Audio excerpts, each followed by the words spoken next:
WTF internal medicine? The specialty is absolutely nothing but charting. What's the breaking point?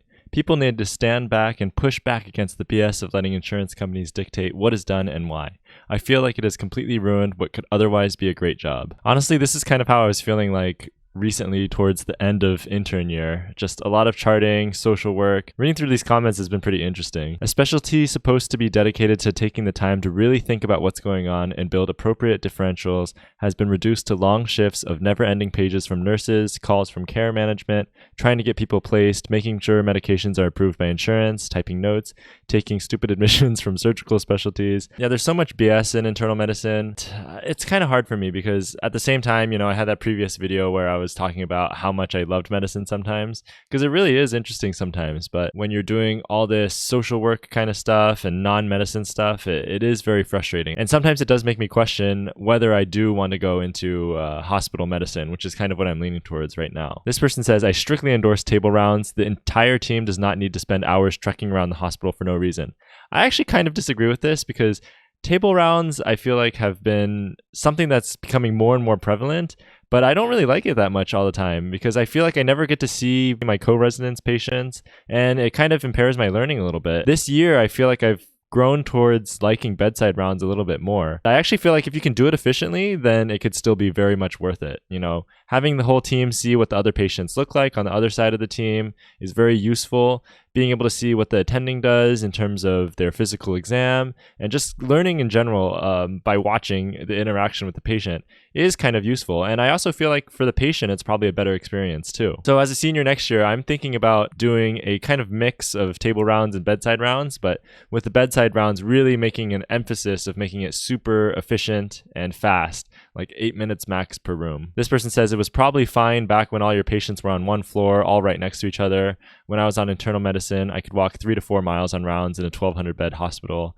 And some attendings even insisted on taking the stairs. So yeah, I could totally get why people like table rounds now. They do seem a lot more efficient, but sometimes bedside rounds are more efficient because you don't have to spend time going back to the patient's room again later because the whole team already talked with the patient in the morning. And I feel like it kind of improves the communication with the patient and sometimes with the nurses if they're there too. I feel like there is still a role for bedside presentations and bedside rounds if we are able to incorporate them effectively.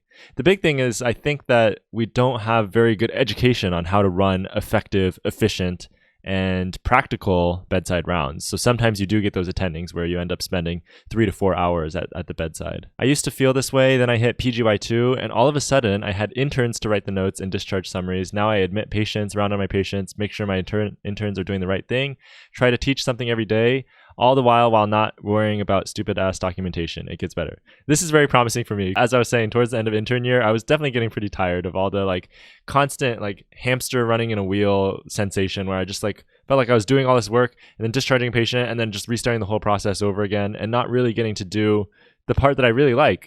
Teaching is something that I really like to do. Thinking about how to treat the patient most effectively. Admitting patients is always fun because you're the one kind of making the problem list. Those are all the things that I think seem more enticing to me. So I'm hoping that with second year of residency, I start to find why I liked hospital medicine more in the first place. But what happens when you're suddenly an attending in a non-teaching hospital and you have to write all your own notes again? You don't spend 4 hours on rounds with your attending, you don't have to attend morning report or afternoon sign out, and you have a social worker that does their job. It's way better. I see twice as many patients as an attending than I did as an intern and still go home earlier. Yes! So honestly, I like what I'm hearing here. Because honestly, towards the end of intern year, I was starting to really doubt if I really wanted to do hospital medicine. And I have all this pressure of people who want me to specialize and are like, oh, you don't want to just stick with general medicine. That's just social work. It's all this kind of BS. But I am really reassured by reading some of these posts. I'm hoping to be really efficient, which I totally agree with, so as not to see documentation as a major burden. I really feel like there is a way to become so efficient that you can spend a lot more time with patients. And, you've seen my previous videos talking about this. I think there's a very big role for increasing efficiency in order to actually get to the heart of what medicine is about, which is still patient care, rather than documentation. Look at attending notes versus intern notes. So much less fluff. Yeah, I really like all the posts in this this Reddit thread. You know, people are talking about having dot phrases to become more efficient, how in second year of residency they felt like their medical knowledge is really when it grew the most. You know, intern year was just learning the system, how to write notes, how to document things. So I really like this post right now. This guy, when you write a clear and concise note, you inform everyone downstream of what's going on. This saves lives. I know the hell it does, and yet it does.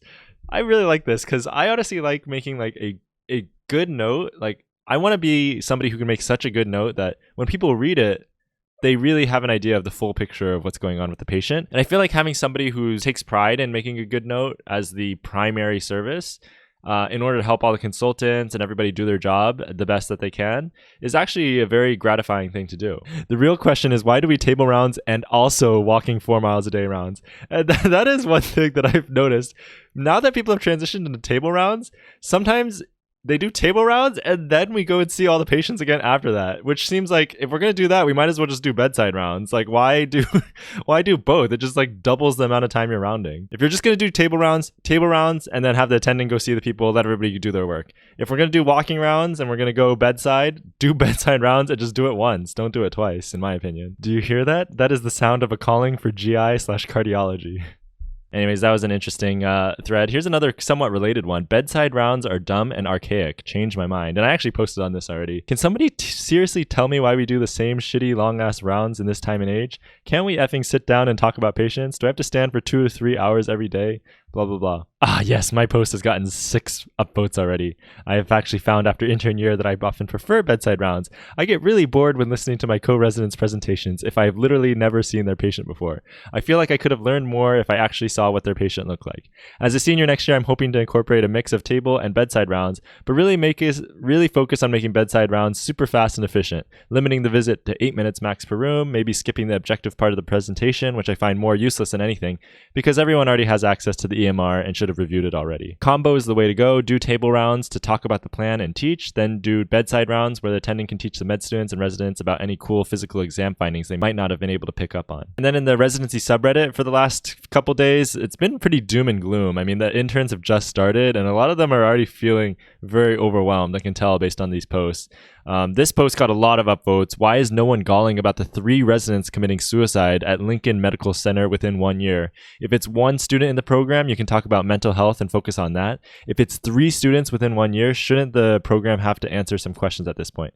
And I think when they said students, they actually meant residents. 3 residents in 1 year committing suicide? That is pretty rough. There was an Iowa urology resident suicide apparently. And again, every time there's a suicide, people just cover it up and just make it seem like this is not a thing. It's a really big problem how much hospitals cover this up, and really things like this need to be publicized more in the media because the suicide rate and the burnout rate in medicine is so high and people are not aware of it. Like people are dying while trying to go through this path and it's really tough. Loma Linda anesthesia 2 years ago. Damn, I didn't realize how common this was. I went to medical school with his resident. He was easily one of the nicest guys you would ever meet. There really seems like there's a lot of suicides this year, even more than usual. And it's a big problem. And hospitals need to stop covering it up and actually address the issues of why residents are committing suicide. There needs to be not like mandatory wellness sessions where you have to go to these modules and mandatory yoga sessions and whatever. Like people just need more free time and they need to make more money for the amount of work they do. And residents are just way too underpaid. So this is a serious issue. One thing for me is that if somebody's like literally dying because of, a lot of times people are going to say that, you know, that person, they just had a mental health issue and then they place the blame on that person. But, you know, it's true. Some people can have a predisposition to being depressed or having suicidal thoughts. But if you're cultivating a system that literally kills people at a higher rate than other training systems, that's on you. That's not on the person for struggling through the insanely difficult system that you created. And residency, going back historically, was created by this guy who did cocaine every day. And he was an incredible surgeon from what I remember, but he literally was able to do 100-hour weeks because he was doing cocaine all the time. And now we've just framed our entire medical residency training system around this one guy who was like on drugs all the time and expecting that to be normal for a normal human being to get through without a problem. It's very backwards, it's very archaic, and there's been some positive changes towards making it a better system, but there's still a lot of work to do. And one of the big things is you got to pay people more and you got to give people more free time. That's the heart of that's the heart of the issue. No more mandatory wellness modules and then saying, "Oh, we did this mandatory yoga thing and that person committed suicide. Well, that's on them. We did everything we could because we did our yoga session." That's not the answer. We've got some couple counter posts, talking about people who are happy in their residency so far. I love it. I love my job. My program is amazing. It's because there's been so much negativity in this subreddit, especially over the last few days. People have been really struggling. Yeah, here's the one that I think that person was replying to. 3 days in and I already hate it. I got yelled at today by an attending because I put in a wrong order that delayed a patient's discharge. Like, for some reason in medicine, it's okay for attendings to just like start yelling at people. It's like the societal norms of like being a good person and being a nice person just don't apply anymore because you're in the hospital and you've got an attending on top of you, and now you can just like shit on any of the people below you.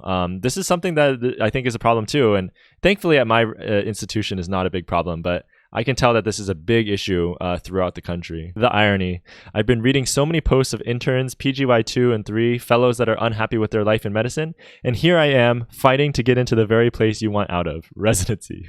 And that is very true. I think when you're an undergrad and you're like, I want to be a doctor, I want to go into medical school, and then there's all these people saying, don't do it, you should really reconsider. You really do not like take any of that advice in heed, because when people were saying that to me, I just like completely disregarded it. But now being on the other side, I can tell why people would say, if you could see yourself doing something other than medicine, you should really consider it, because medicine is not all it's cracked up to be. It's a very hard, very difficult road. So, that's why this person has this kind of irony. I wonder if they're going to change their plan for what they're going to do in the future, or if they're going to continue doing medicine. We'll see how it goes. Dear interns, take a deep breath and know that your seniors likely experience the same things you have. I'm a fresh PGY2 and I am. My first intern night, I showed up 15 minutes late because I got my start time wrong. Then I proceeded to flounder the entire night. And this is one of the big things I've noticed, is that now as like a PGY2 and I'm going to become a senior this year, I really don't feel that much different than when I felt at the start of intern year. I think, when people say that you're going to start working with the interns and you're going to realize how much you've learned, I think that's definitely going to happen. I definitely feel like I have learned a lot.